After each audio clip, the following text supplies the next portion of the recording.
Right, as they used to say on Jackanory, are you sitting comfortably? Then I'll begin. Jerry, stop moaning, settle down. Are you ready? This is about Hecate. It's the equivalent to the hermit in the deck. It was our lockdown card. It was the card of going with your gut instinct. Healing. Hecate is the goddess of the sacred healing arts. She is associated with the crossroads and magic. Her symbols are her dog, so anybody born in the year of the dog could be important, and her flaming torch, so fire signs. She has the ability to travel between the unseen world and the seen world, but is not subject to either. She governs intuition and occult knowledge. She is invoked to give protection during dangerous times. In history, Hecate is traditionally a crone or wise woman, that'd be me then, a walker between the worlds. She was much feared for her magic powers, which can be used to heal and protect if she is treated respectfully.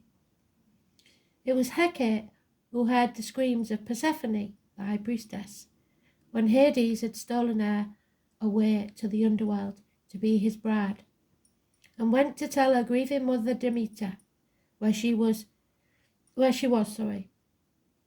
Hecate traditionally carries a torch so she can see where others can't in the dark places in the human psyche. Hecate today. Hecate would be the weaver of magic wherever she goes. If you invoke Hecate, you sense shifts in atmosphere as easily as others see changes in the sky. You are a person of subtlety and secrets, minor chords and labyrinths. It's easy for you to know who it is when the phone rings. Like a spider, you sit in the middle of your web, keeping threads of communication linking with your loved ones. You know their joys and sorrows without their having to tell you. As a modern Hecate, you don't necessarily sit at home by your fire with a black cat for company. You may be out in the marketplace using your uncanny intuition to buy and sell shares or predict when to change your company's marketing strategy. People will call you to ask to send them good wishes for that important interview, and you may enjoy working with alternative healing techniques and improving your psychic skills with the tarot cards. You may find that it is difficult to put your inner knowing into words. You may know very clearly that candidate A is the wrong person for the job, even though on paper she looks fine. But how can you convince your colleagues to believe your gut feeling? The world likes facts that stand up to the light of day, and your very real inner world is a world of intuition and shadow, not facts and figures. So the challenge for Hecates, your challenge is to try to live with grace in the real world, as you do when floating around in the realm of the unseen. You may need to learn to cope with mundane realities of paying bills and making sure that you have enough, of a pension to retire on when it's time to move to the country and concoct herbal potions. Your tendency to withdraw when direct action is called for, like paying that bill, can cause chaos.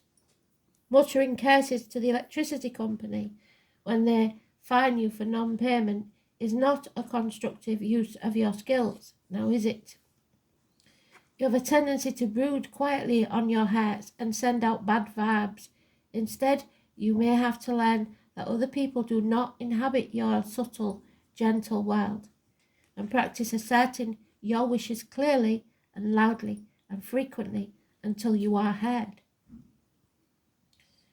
Hecate in love is an enchantment sending out a potent love energy to the object of your desire and drawing him or her into your power as surely as a spider lures a fly into its web.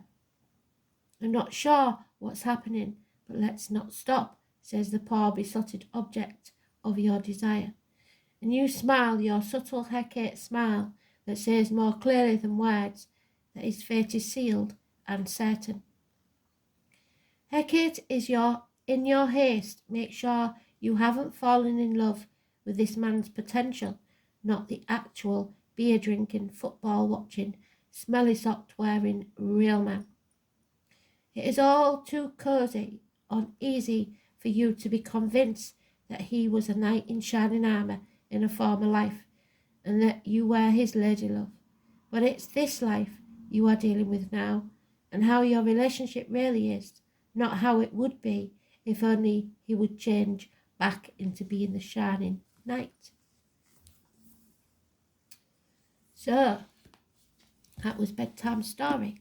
I'm going to do you an I Ching, and then I shall be off to Bedfordshire. Thanks for listening. Thanks for being patient with me. Thanks for always being there. I appreciate you all. Love and light. Healing. Speak soon. Bye.